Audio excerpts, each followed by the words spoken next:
Pag diniretso yung way na yan po yung papuntang Graco Farm. Tapos pag dito naman, yan yung way papuntang labasan ng Barangay San Antonio. Papunta yun sa may LTO. So sa ngayon, makikiraan tayo dito sa gate.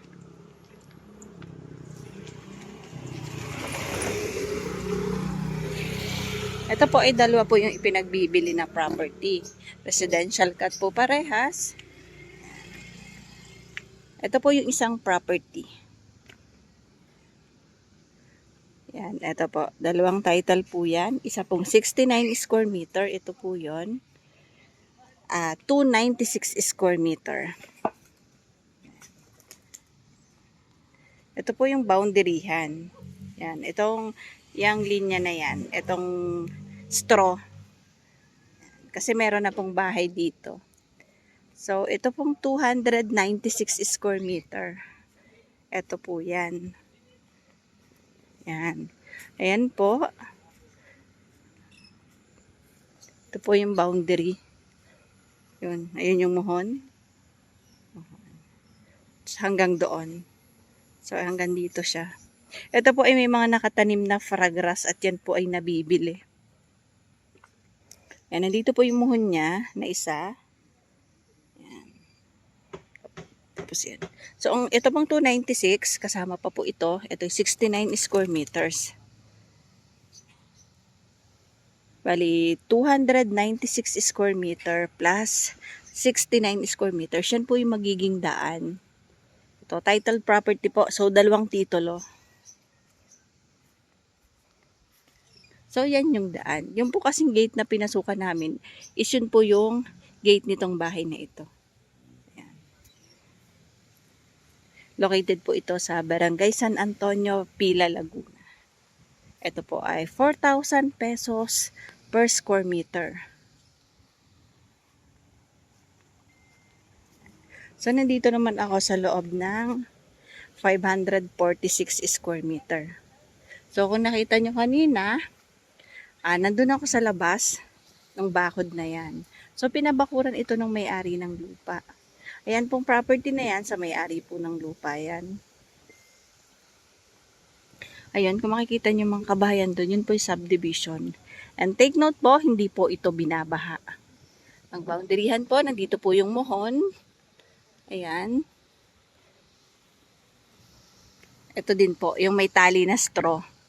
Yan. Ito po ay 546 square meter. Solo title po. Clean title yan mga farmland. Located po yan sa Pila, Laguna. And hanggang doon, labas po yung fish pond. Ito po yan, sa owner po yan. Yan po ay property ng owner. At ito po mga farmland ay malapit sa highway. Clean title po. Malinis po ang papel, malinis ang titulo.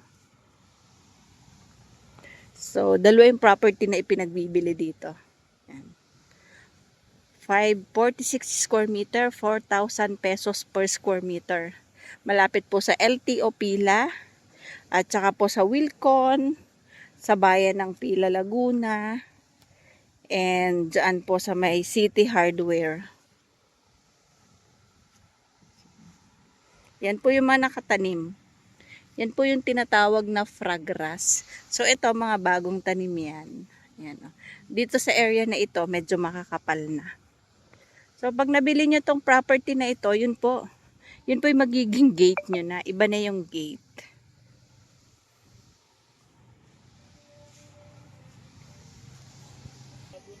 Ayan mga farmland. Mga farmland, yan po yung frontage niya po. Estimated po, kulang-kulang po yan na mga 20 meters frontage. Yung 546 square meter po. Yan. Then dito siya. Yan si Mr. Kaparmland to, nagduduyan. Dito po yung boundaryhan.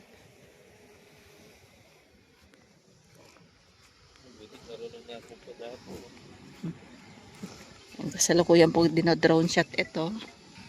Ayan, so mga farmland, ito po yung boundaryhan ng 296, tsaka po ng 546 square meter. Ayan. So, padiretso doon. Diretso po dyan. Ayan, dati po yan, ito ay pagmamayari din po ng owner. So, yan po yung unang nabili dito sa amin, yung 8,000 square meter po. Yan. So, mga ka-farmland, nandun po yung papunta sa labasan, papuntang highway, malapit lang po yan.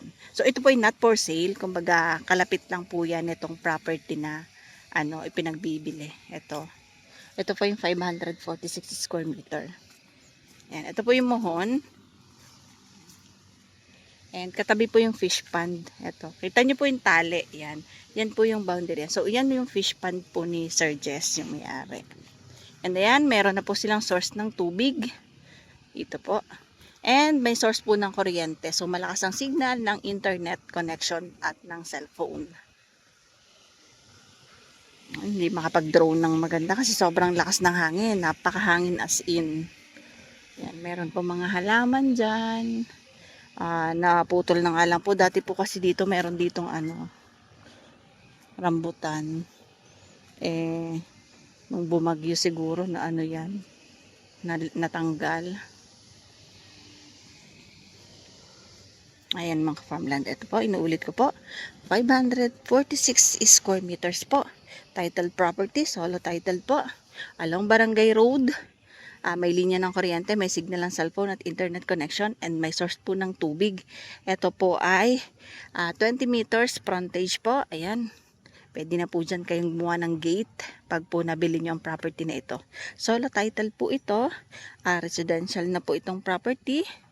At meron na po kayong kalapit bahay. So kalapit nyo din po yung may-ari ng lupa. And ang kagandahan mga farmland, meron din po ditong small cut. Ito po. 296 square meter po yan. Doon, may bakod na yan dyan. And ito po yung 69 square meter. Kaya lang, kailangan pong bilhin parehas. Kasi po wala pong daan. Itong 296 square meter kasi yan po. Ito yung title property din. Dalawang titulo po. Isang 69 at isa pong 296 square meter. Ayan mga farmland. Located po yan dito po sa Pila, Laguna. Barangay San Antonio, Pila, Laguna. So ayang likod na yan, yung kabila lang ng mga puno na yan, yan po ay subdivision. So meron po ditong exclusive subdivision mga farmland. Ang ganda po dito ng property. Malinis. Secured po. Libre bakod na dyan. Ito po yung property. So, paano mga ka-farmland? Bye-bye po. See you for the next videos. Maraming salamat po sa aming viewers, followers, and subscribers. Thank you.